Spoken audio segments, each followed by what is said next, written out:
We have seen so many once beloved franchises be taken and twisted around by activists to the point where you can't even really recognize them anymore. Call of Duty is a major example of this. Every single year now, it gets worse and worse. It is just microtransaction slop. They have failed to innovate when it's come to the story and the gameplay and the characters. And this year at Gamescom Opening Night Live 2025, it really showed off just how many franchises have been ruined and how much slop the AAA industry is really putting out. And a major problem people are having are the character designs. Gosh, some of the females in these teasers and trailers looked abysmal, and gamers are furious.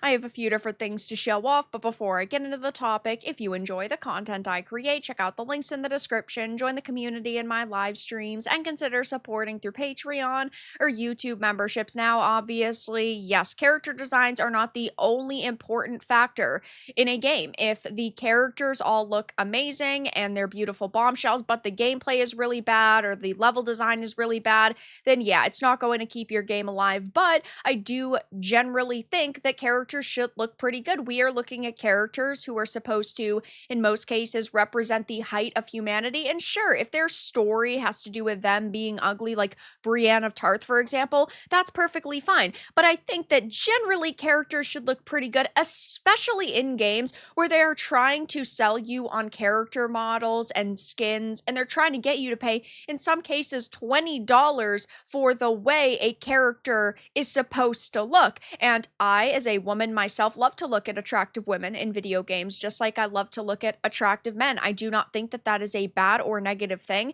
And I think that the human eye is simply drawn to attractive individuals, and that's not a problem. Of course, we've seen so many activist developers over the past decade say that they didn't want their characters to appeal to the male gaze, so what they did was they intentionally made them ugly, and that's just something that gamers are not really willing to support anymore or look past anymore. People are calling these games out left, right, and center, and there were quite a few that we saw at Gamescom Opening Night Live that really made my jaw drop, and not for positive reasons. They look abysmal. As a woman, I don't want to see ugly women in my games, and it's very clear that other people agree. So here are just two of the many questionable looking characters in Black Ops 7. And Black Ops has a major problem anyway. Like, over the past couple of years, Call of Duty has really fallen off. I know that it's still making money. I'm not saying monetarily. I'm just saying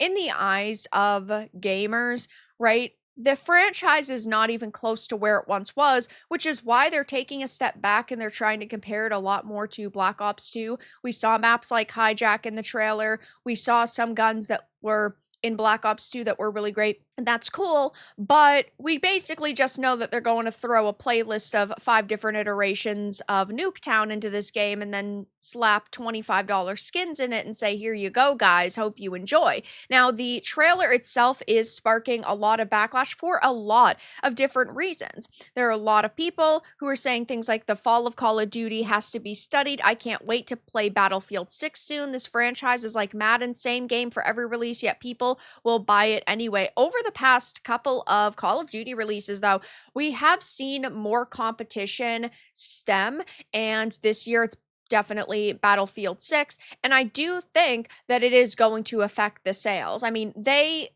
still always boast about the sales, but one reason why they're able to kind of boast about numbers now is because of Game Pass, and I think if they weren't able to add in those Game Pass player numbers into the picture, I think that we would actually be seeing a drop over the last few years. Now, it says Activision officially confirmed that Black Ops 7 continues directly from Black Ops 6, marking the first time the series has had back-to-back entries. The story moves forward to the year 2035, 40 years after the events of Black Ops 2. This time, David Mason leads a new Black Ops squad against an enemy that uses fear and psychological tactics. Developer Treyarch and Raven Software describe it as the most mind-bending Black Ops ever, and that initial teaser that they gave us a few months ago at Summer Games Fest did seem kind of cool, but as soon as we saw that it was Black Ops, a lot of people's interests completely died. Solo or co-op campaigns set in a near future setting, advanced weapons and technology, multiplayer with 18 maps at launch, the return of round-based zombies, and the Dark Ether storyline. So that doesn't sound bad.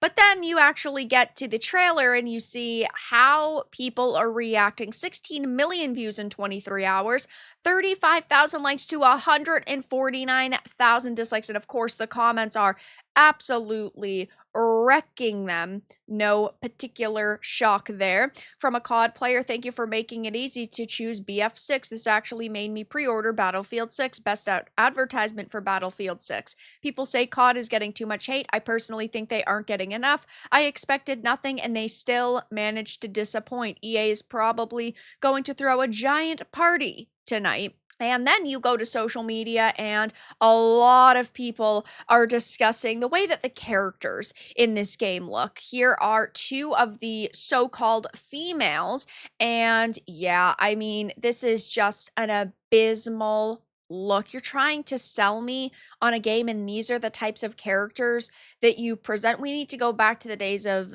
sexy sells, because it does still sell. And if you put attractive females in this game, well, I think that you'd have a little bit more interest, that's for sure. People raising their eyebrows, saying, yeah, bloody hell, this is bad.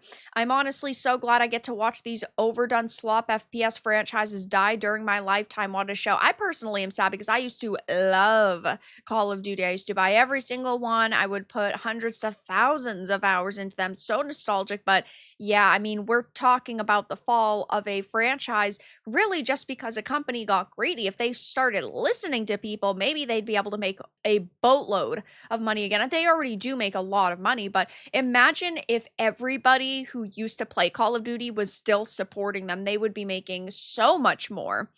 Go check out the writers. They look like these ugly women. We have a bit of a self-insert situation, but we're not even just talking about Black Ops at this point. We're talking about the Outer Worlds 2 as well. We've gotten a lot of games recently with cringe squads like Suicide Squad, Kill the Justice League. These games come out, they fail like Dustboard, and then people really just look at them and roast them. And when I see this cast of characters right here, there's not even a single one that mildly interests me. These are supposed to be your companions. They do not look cool. They do not look interesting. Really, it's just another set of characters that they said to themselves, we need to put as much diversity as possible into this. And diversity and inclusion are good when done naturally. But we know that there are so many studios out there and activists out there who do it to specifically piss off gamers. And they do it hoping they're going to win some kind of social points, when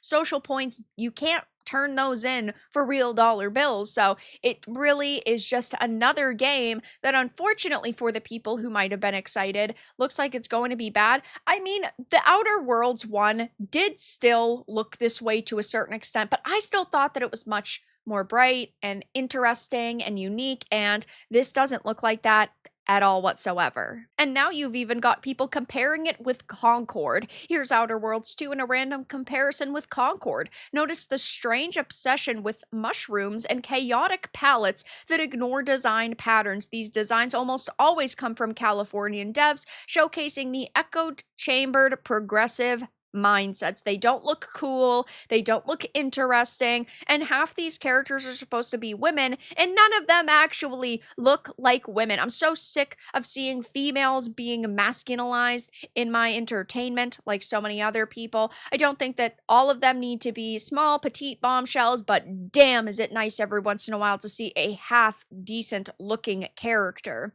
Looks more like the modern Audience Day designs. Go woke, go broke seems to be a myth to these developers. Now, Obsidian has always tried to, I would say, push the limits when it came to character designs, and over the past 5 to 10 years, definitely, in terms of making something that appeals to the modern audience. The Outer Worlds one, in my opinion, still didn't even look close to being this bad.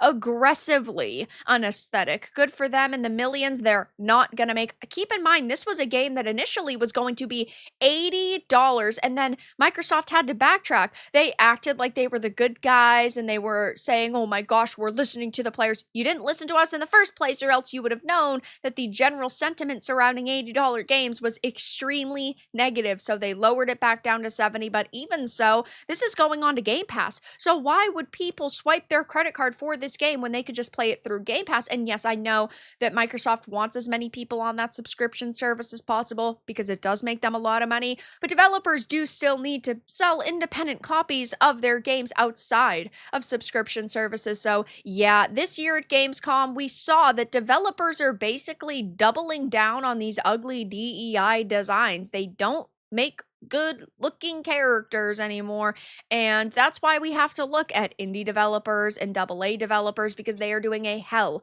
of a lot better. So I'll be keeping my eye on The Outer Worlds 2 and on Black Ops 7, but right now these games are getting absolutely wrecked by gamers because of their mediocre stories, from what we understand about the stories, of course, the unaesthetic designs, and just the fact that these developers are still not listening to their customers. But that's all that I really had to discuss in this video. Let everyone know your thoughts in the comments below. If you enjoyed this and found it important and informative, make sure to give it a like, and if you didn't, give it a dislike. I appreciate your support either way, but I'll talk to you all again in the next video really soon.